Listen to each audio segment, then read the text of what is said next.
That's Nick. And that's Joseph. And today we're here to talk about The Watchers, the directorial debut of Ishana Night Shyamalan, which Warner Brothers is releasing June 7th, 2024, and has nothing to do with the famed Dean Koontz novel. Oh. I think that's the title of one of his most popular books. Directorial debut. It is based on a book by someone named A.M. Shine, which I have not read. What is it about? A young artist gets stranded in an extensive, immaculate forest in Western Ireland where, after finding shelter, she becomes trapped alongside three strangers stalked by mysterious creatures each night. A young artist moonlighting as a expat pet store employee. What's your pull quote? Ishana Night Shyamalan borrows some of her father's worst tendencies by mangling interesting ideas with poorly fashioned characterizations and kitschy storytelling. Mine. Frustratingly nonsensical, The Watchers makes the even bigger mistake of taking itself seriously.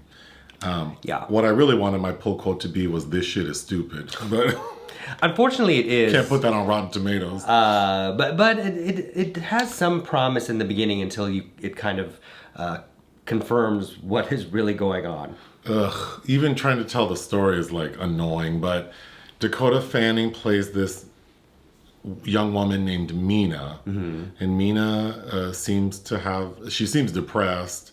She works at a pet store, and she's asked by her boss to transport a bird to a zoo. But he says, "I know this might be hard considering what happened." So one would think like something happened yesterday, but no, it's the 15-year anniversary of her mother's death. But she says, "No, I can go." And her boss is like, "Yeah, maybe it'll be good to get a change of scenery." So she drives to the zoos in Belfast. I'm not sure where she is, but she makes the drive, and it seems like I think it says like 100 kilometers. So it's not super far away. And her car loses all power as it's driving through a forest. And she gets out with this bird and immediately becomes disoriented. And then it's clear something is in the woods. She starts running when she sees another person in the woods, and that person leads her to safety. And safety looks like this big, like, shipper container. It reminded me of like how people are taking shipper containers and fabricating them into homes with like a big window. Or the Branch Davidians compound. So it's one big room. Big as in it's not huge. It's just like one big room. And there's a big window facing the forest. And there are three people in this room. A woman named Madeline, an older woman. Played by Olwen Fouéré, who's in quite a bit of things. A young man named Daniel. Played by Oliver Finnegan. And then a young woman named Ciara. Played by Georgina Campbell, who you should recognize from the film Barbarian. Yeah. And also from Bird Box Barcelona. That was terrible, but yeah. So those three are in there, and they bring Dakota Fanning in, and they're like, "You'll be safe, girl, but you just need to like stand in front of this window from sundown to sunup, like 12 hours, so that the watchers can observe. And then once daylight comes, we can leave this room." But then it's explained, but you can't actually leave the forest. So kind of like no questions asked. The other people aren't acting like they're distressed. Pressed at all? We'll get to it. Sure. But eventually she's told there are some rules. Once you're in this room at sundown, you cannot turn your back to the watchers. You definitely can't open the door. And then there are these like molehills out in the forest that you can never go in, she's told. That look like kind of large... like anthills. Anuses in there. So she convinces the boy to go down one with her, like helping her get down. She gets down there and she finds a bunch of stuff from like the 90s. So it would appear that maybe whatever's out here has been taking people. We also see when she first drives off that there are a bunch of missing persons posters. Yes. But apparently the area's never been canvassed. But just to ruin the gag, there are real monsters out there. They're fairies or changelings. Yes. And we get the full backstory or the folklore of these creatures, which are basically that they occupy this region in Ireland and they cohabitated with humans centuries ago. Like they had a nice relationship to the point where humans and changelings were mating together. creating half-breeds they're calling halflings. Oh, how I learned to hate the word. So now I'm thinking about Cher. Sorry. But we find out where this fortress came from because one day they've made the fairies, the Watchers, upset because Daniel has chosen to lock Dakota Fanning and Madeline out because he's upset and he's like, we have to do something different, so let's get these two killed. But they ultimately are able to get back into the fortress, but not before through trauma bonding, which we can talk about. But the Watchers get upset and tear down the fortress. But the four of them are able to escape and we're told that we can't really tell how long they've been there, but one says they've been there for at least 5 months. The other says 8 months. And then Madeline, the older one, seems like she's been there for years. And then we still have where we're told that winter has come. So months have passed since Dakota Fanning's been there, to the point where, the premise says, she's an artist. We see her sketching a lot. She has sketched the entire floor of this room. It's fully covered with her drawings. But when they're being chased, the creatures are tearing down the building, they lift up a rug and see that there is a trap door down there, which we need to talk about, how stupid it is that they never discovered this door. But they go down and we find a full laboratory. And we learned that this fortress was created by a professor, Kilpatrick. I kept wanting to say Colcannon. Yes. And he studied these fairies. And so he built this fortress. And we need to talk about how he built it, because that was crazy to me too. And he had kept a video log. And we see that he recorded himself for 300 days talking about his experience. And we learned that he captured one of the fairies and was doing something with it. And he learned that they can morph into whatever they want. So they're mimicking humans. Uh-huh. And that on the 300th day, the professor said, well, the one I captured turned into me, and I've realized that it's time to end this. Because can you imagine what harm that could do to humans if this got out? So he goes up there and he says, I'm going to kill the one I captured and kill myself. But the gag is, we learn that Madeline is a halfling. So she kind of knew all along what was going on. Which we need to... We need to talk about that. But they discovered through the professor's videos how to escape. Because we see in the forest there are all these markers. Points of no return with numbers. And they look like the Blair Witch, all those stick figures. Some have a very elaborate signage, including one of which... is used on the poster art. And there are a lot of them because we see one labeled, I think, 50-something, one labeled 80-something, and then the professor says, go to number 34. 134, and if you go there and keep going, follow the birds, which we can get to too. Moss grows on the north side of the tree, girl. You will find the lake or the river, and that's where I put a boat, so you can escape. So when they find that out, they go, okay, in the morning we'll go. Oh, there's so much we have to talk about. But they make the trek the next morning, and they do get to the boat. But Daniel's dumbass is effing around and gets killed. But the three ladies leave. Yes. And it's... The professor also, whomever watched the videos, he says, if you're watching this video, that means that you're here and you need to get out. Here's how you get out. And then you need to go to my office at the university and destroy all my info because no one should know about this. Keep in mind that we see his video was dated 2000. I think the first one's in 2009, and it's 300 days, yeah. So maybe 2010. And it would appear that we're in modern day because Dakota Fanning has a smartphone with what looks like Waze on it. Uh-huh. So I think it's safe to assume that the professor's been dead for years. This lady, Dakota Fanning, goes to the university. She says, they get on a bus after this miraculous escape. She's like, I'm going to go to the university tomorrow. She goes, and she tells some ladies she's his niece. And the lady's like, oh yeah, normally we would empty out a missing professor's office. But the students believed in him so much that they created a fund to keep his office intact. And he has this huge space. That's so unbelievable. And no one's looked at anything, including the super secret box that's just laid out under the desk. It's so dumb.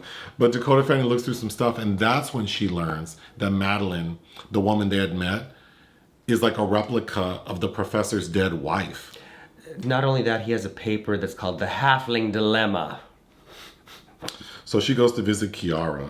And I thought this was a funny scene because when she goes to visit Ciara, whose husband has died, and she lives in like a mansion. She seems okay with it. When she opens the door, she looks at Dakota Fanning like, I don't want any Girl Scout cookies. She goes, oh, hey. But then we learn that that's not really Ciara. That's Madeline who's morphed into her. But none of how that character is acting about her husband who's been gone for 6 days, who's an apparition appeared that might be him, knocks on the door one night.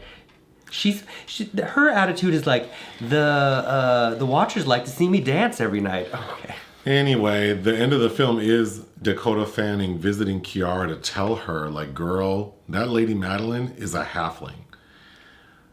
But it's really Madeline who she's talking to, and then Ciara shows up from like grocery shopping, and there's a showdown. Ciara gets knocked out but not killed, and then Madeline's about to kill Dakota Fanning when Dakota tells her, you know you're a halfling, right? And Madeline's like, what you say? What you talking about, Willis? But first she says, I know what it's like to feel like I don't belong. Like and then, you. And then Dakota relates to Madeline, like, we're both like outsiders, and I think you can find happiness, blah, blah, blah. And then Madeline spares her and says, well, I hope you're right. And then the final scene of the film is Dakota Fanning's character is a twin. And we find out all her trauma is related to when she was how old? Like 13? Yeah. Her twin and their mom were driving, and Dakota Fanning was being a little brat and distracted the mom, which caused her to get into a car accident and die. So she hasn't talked to her sister in like 15 years or something crazy. She just skipped the memorial, yeah. Her twin's name is Lucy. So Lucy and Mina, which are the female leads from Dracula, I find interesting. But you forgot to mention that once Madeline finds out that she is indeed a halfling, she sprouts wings, which apparently is something that species lost eons ago. The purebred fairies don't have... I just want to finish the story. The very final scene is Dakota Fanning telling her sister what she experienced, and her sister goes, well, I guess it's over now. Like, bitch, you crazy. And then Dakota tells her sister, I think she's still out there. I think I see her sometimes, like, in the crowd, or she walks around as a little redhead girl, and then we see the little redhead girl staring up at the apartment at the end. Yes, and for extra overkill, Lucy also has twin boys, and Mina kept Darwin, the yellow bird. The bird she was supposed to transfer to the... Which we probably should mention more about the bird as well, but... Well, let's start with the bird. So, I'm so confused with... I knew we were in trouble when we meet Mina, Dakota Fanning's character, because she seemed off. Like, she was an alien trying to pretend to be a human. The man who fell to Earth, yeah. And then when so the way her boss is talking to her is like she's new to the shop, because Dakota is vaping in the pet store. Mm-hmm. And then we hear her boss say, hey, sorry I had to ask you to stop smoking, but it bothers the animals. So it's like, are you new here? But then when the boss asks Dakota, can you transport this bird? He goes, I know it's maybe not the best time considering what happened. So that means that either he's known her long enough to know it's the 15-year anniversary of her mom's death, or Dakota told him, but she doesn't seem like the kind who would share. She's not a sharer. Well, she does share some, but under duress, it seems like. Will she do it? It seems like a pet shop is a place in cinema that very depressed young women work, because I kept thinking of Talia Shire and Rocky. But then we see that she likes to sketch while she's there. And then this bird. We're told this bird, like this breed of bird, is very loyal, very smart. And then she asks, can it talk? And the shop manager says no. But then when she brings it home and is deciding to go out that night, she tells the bird, try not to die.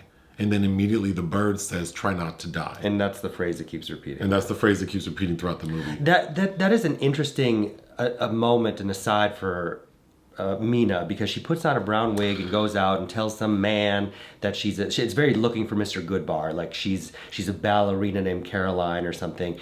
And but that's kind of the furthest we get in this film characterizing her as this woman that really wants to escape herself.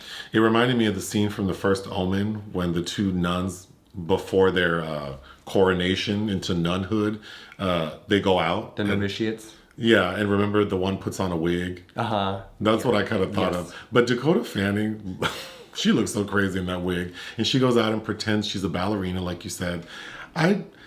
All the symbolism in this movie is so heavy-handed, which is what reminds me of M. Night Shyamalan. Well, the rules, which sound like the rules for living in a halfway house, but that's very much The Village. This kind of corny folklore shit. There's a little like Lady in the Water. The bird, it's very much the bird is so like omnipresent that she's like, oh, something's gonna happen, and of course follow the bird. The bird leads them to the boat. It's very signs with the water and swing away. Yeah. Casey. Speaking of symbols, in the layer, the three people, they have a TV, but the TV, there's no reception except that the professor has a DVD of a reality show called Layer of Love, which is like Paradise Island. Real or world, whatever. all that stuff. And I'm assuming, because it's like trash TV, that the professor used that as some, because why else would he have it? Because he built this layer with like as an observatory. So I'm assuming he had this TV there, which by the way, I'm so confused by the timing, because if the professor was down there in like the early, like 2009, the late noughts. Why does he have AOL? Well, and then he also has like an old like CPU, like everything looks like it's from the 90s, and the TV looks like it's from the 80s. Yeah. So I was very confused by that, because if it were 2009, he could have had a large screen projector facing the creatures, because I'm assuming this trashy reality DVD he was showing to the fairies.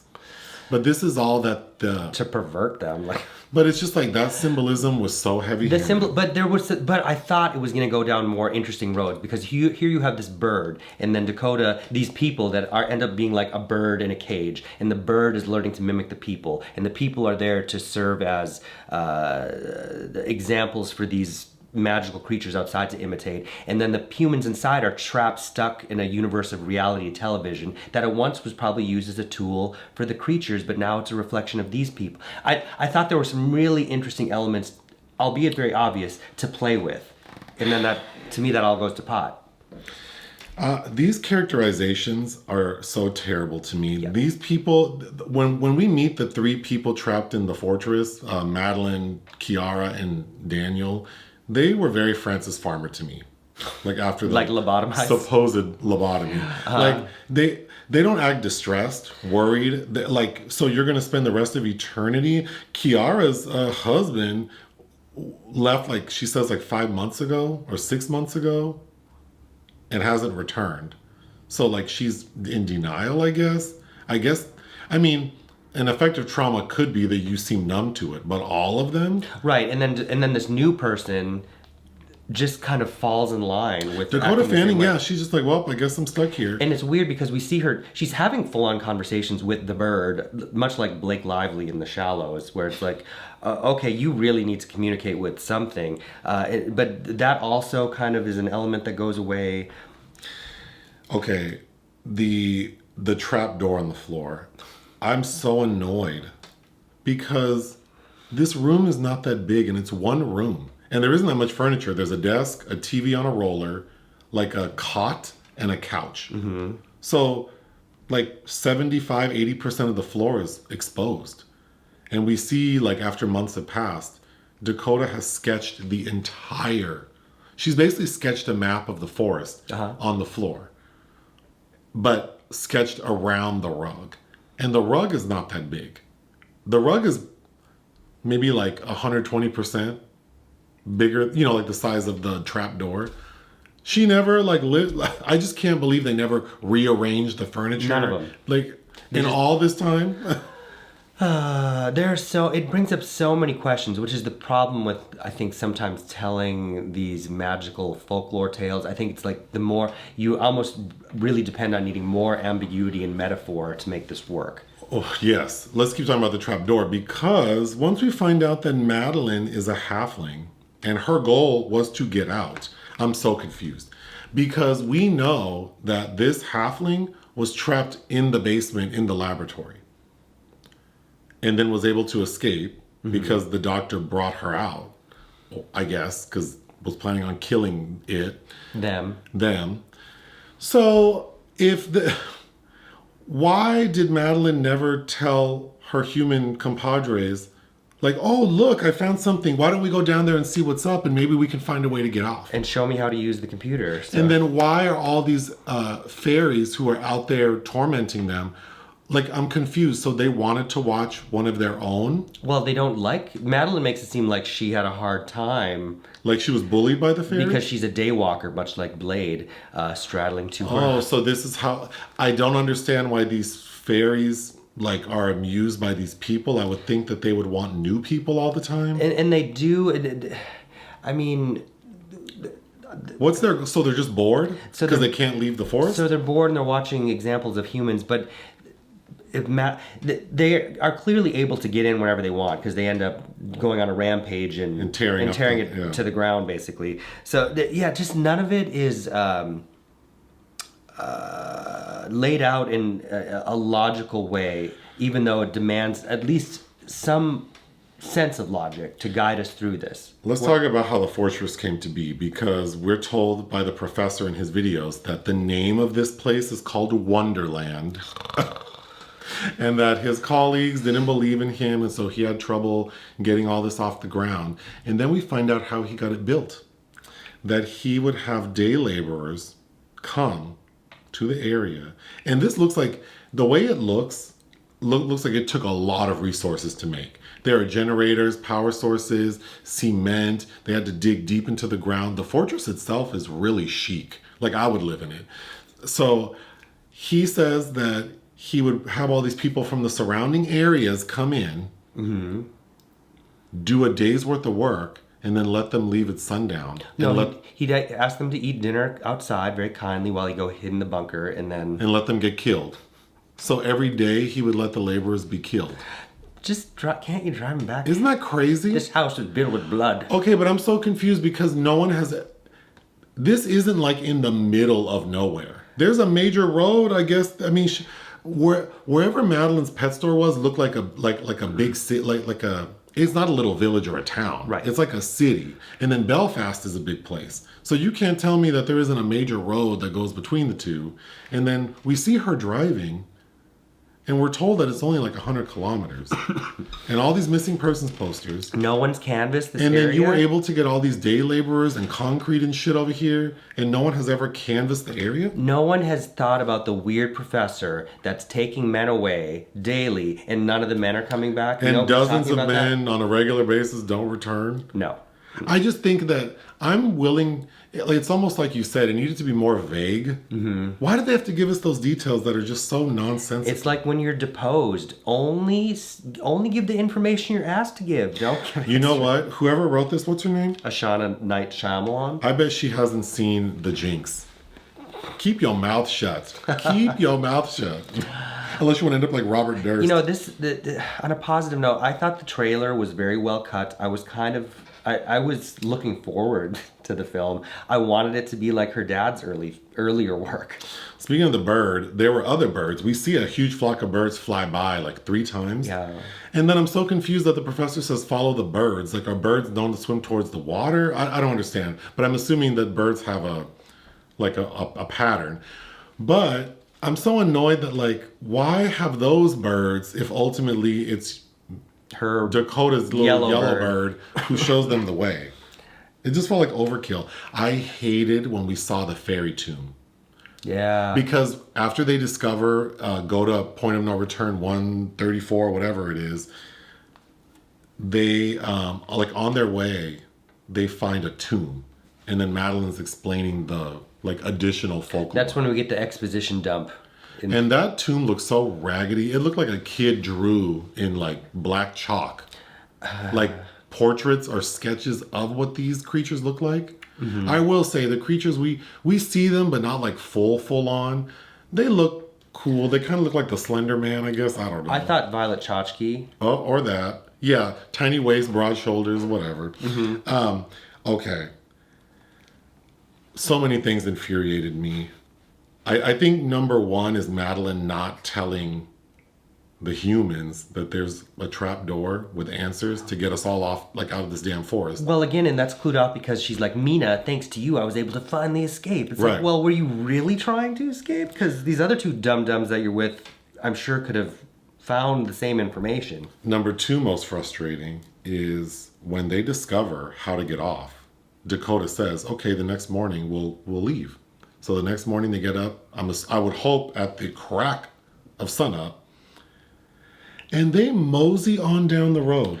There are several times though, like where like the Wiz. Madeline's like, we need to run, and then they keep stopping. Do you, like, I wrote down, no one understands how fast I would have run. Well, because right. we know that they're safe during the day. But also, what are their sleep patterns? Because they're supposed to be they're being watched, and they can't turn their back to the... Again, why explain these rules? Because then I was so distracted. Like, yeah, how do they sleep? Also, we see Daniel and Mina turn their back while they're sleeping. Mm-hmm. So, okay. But part of Dakota drawing the sketches, like, she had made markers because she knows that the forest is disorienting. So she had made markers on the trees to know that she's not doing, like, circles. I just don't understand why they weren't running at breakneck speed. Right. Mm-hmm. To get to the boat well before sundown. No, they're casually walking. Like you said, they stop. At one point, when Madeline stops at the tomb to explain everything, oh, I was so frustrated. Then they finally get to the edge, and they stop. Like, we made it. How do you know that these creatures, who they know are chasing them, can't go to the edge? Or swim. But Madeline's like, they can't leave. They can't leave the And then forest. what does Daniel's dumbass do? He sees Ciara's husband laying down and decides to get him. No, I think that's his friend, because that's the guy we see getting taken in the beginning. Either way, he has witnessed twice that these, whomever it is, Daniel has seen twice before, as far as we know, these creatures play tricks on them. Yes. Why did he stop to save this person? So of course he gets killed. And then all the fairies come out, and then they're all mimicking this guy, who's like an attractive man with a nice body. So they're all naked. But the genitals are blurred out. With like a 6-pack, nice chest. But then, a Ken doll crotch. But he's anatomically incorrect. It's like that, what's that Alanis Morissette music video, that Thank You? Oh, I don't know. Where she's naked, but everything's blurred out. It looks about that kind of silly. Mina gets home after being gone for how many months? Several. Hasn't been evicted. Not evicted. Her key opens the door. She walks in. The hot water's running because we see her take a shower. Lights still on, yep. That's crazy. Yep, I don't know how Ireland works, I guess, with the bills, but... I was 6 days late on my car payment because I just forgot and hadn't set it up on autopay. And those people called me very aggressively after 6 days to tell me that if I don't make a payment today... Oh, yeah, they cut off the electricity. Really? Yeah. With my excellent credit score, y'all gave me this car, and you think after 6 days you're going to take it back. But somehow she's not evicted. Wow. Well, same thing with Ciara going back home to this palatial estate. Whose husband is dead. So there's at one point where there's a man knocking at the door, claiming to be her husband, and Madeline will not let her open the door, even though she's like, I'm sure it's him, it's his voice. And Madeline says, ask him a question that only he would know the answer to. The question that she asked is, what book am I reading? Okay, to be fair, you're always reading a book. I know you would... Oh, you'd have to, I would just have to die because I wouldn't know. That's not the question to ask you. No. No, the answer would be for you to be like, I don't care. Yeah. He knows I don't know. Okay.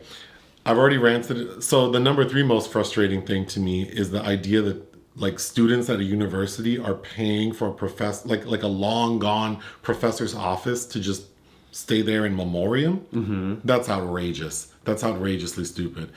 Okay. What I thought this movie was going to be, based on the trailer and the opening 10 minutes, was I was assuming we were sort of in this headspace of this young woman who had experienced some trauma because of how artificial all of the characters are behaving. Right. And then when I realized and like you said, because they're not being vague, because we're seeing creatures, then I'm like, oh, this is really real. This is really happening. Like Rosemary, this is really happening. Okay, so then that was a disappointment. Then I thought, you know what the better approach would have been? Because here's the thing. This movie feels like any shit horror, like psycho horror film, but in reverse. Yeah, because we get all the details. Because usually how these movies go is we're introduced to a character to where things start happening, and then they go to someone to get the backstory on whatever's happening. And then that's when we get into the thick of it. But in this movie, it happens in reverse. Where we're in the thick of it, then we finally get to someone learning about what is happening. And then the end is basically, it feels like the beginning of a movie. Mm-hmm. So then I thought what I would have preferred is what if this whole like forest thing would have been like the first 20 minutes of the film. And then the remaining hour, 15, hour, 40, whatever it was, would have been them returning back home and Madeline or even Mina discovering that she's a halfling. Like maybe... Well, it could have gone so many other more interesting ways. Invasion of the Body Snatchers ish. I love folk horror, and initially this was giving me vibes of something along that mixed with In Soon the Darkness, which the 70s version of that movie is pretty good. These girls in the woods, but yeah, it just gets real silly. This video is too long. What would you give The Watchers? I would give it 1. I think Ms. Shyamalan has a good eye. It does look nice. It was shot by Eli Arenson, who is the DP on Lamb. And this isn't the worst thing I've seen. It's not a terrible... I'm curious still to see where she might go. But I think this was a big miss. I would give it 1 out of 5. Join us on Patreon and listen to our podcast. Bye.